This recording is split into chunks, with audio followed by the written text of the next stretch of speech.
Alright, so this is going to be a walkthrough on how to replace your 2001 Corvette's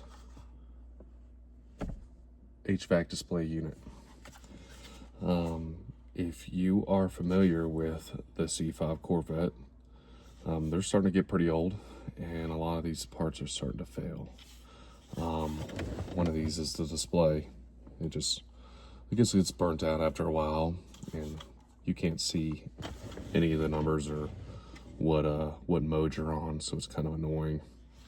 There are video tutorial walkthroughs on how to take this thing apart and then solder different points and stuff like that. I'm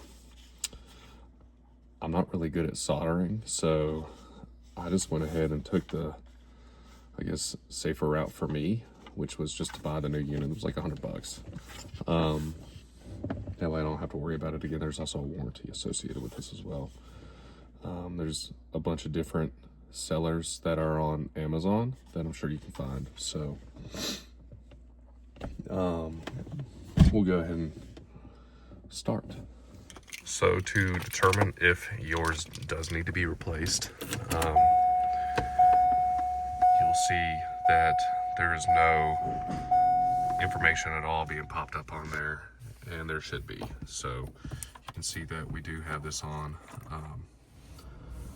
It is working, and the display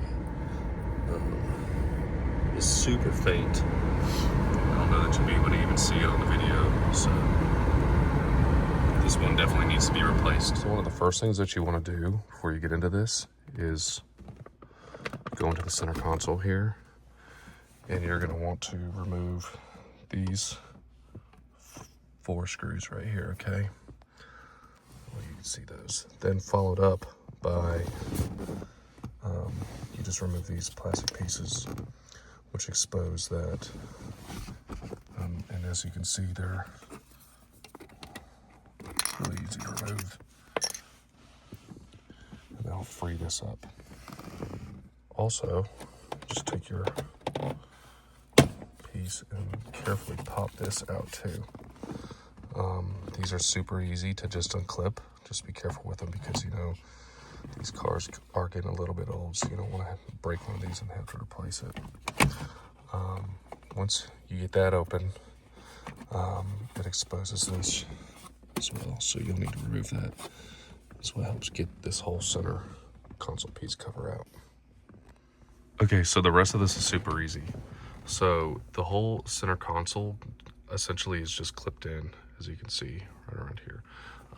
There is, however, before you just start tugging on it, there is a Torx bit that's right here, and then a Torx bit that's in the, it'd be right there, so it's in where the little ashtray area is. You can't miss it. Besides that, you want to make sure that you unscrew these 2 pieces, and then it should just pop right up. Make sure all your clips are detached as well, and then set aside. Now, when you're doing it, you're gonna have to manipulate the gear shifter all the way to the rear, just to slide that thing out, and then you just sit it off to the side like so, out of the way, so you don't ding it up. Then, this is really the easy part, the head unit for the HVAC system is going to be exposed, and it's only held in by 2 pieces of hardware, so let's go ahead and just remove that real quick. Okay, so now that you've removed your HVAC head unit, you'll see that there is just one cable in here clipped in that's attached to this. Using this blue clip right here, it's just as simple as just pressing that in and then pulling it away from the head unit, and it comes unclipped. Pretty simple. So now you just reverse it to put it all back together. Reclip this. You'll see on the ends that there's like little guides that you could use to simply just stick it in there and marry it up to the screw holes. And it's just a matter of just screwing it all back in and then reassembling everything. Okay, so when you're sliding this and manipulating it back on, you're gonna kind of have to play around with the gear shifter a little bit so that you don't ding everything up. Listen, it's kind of a tight squeeze to get it under there.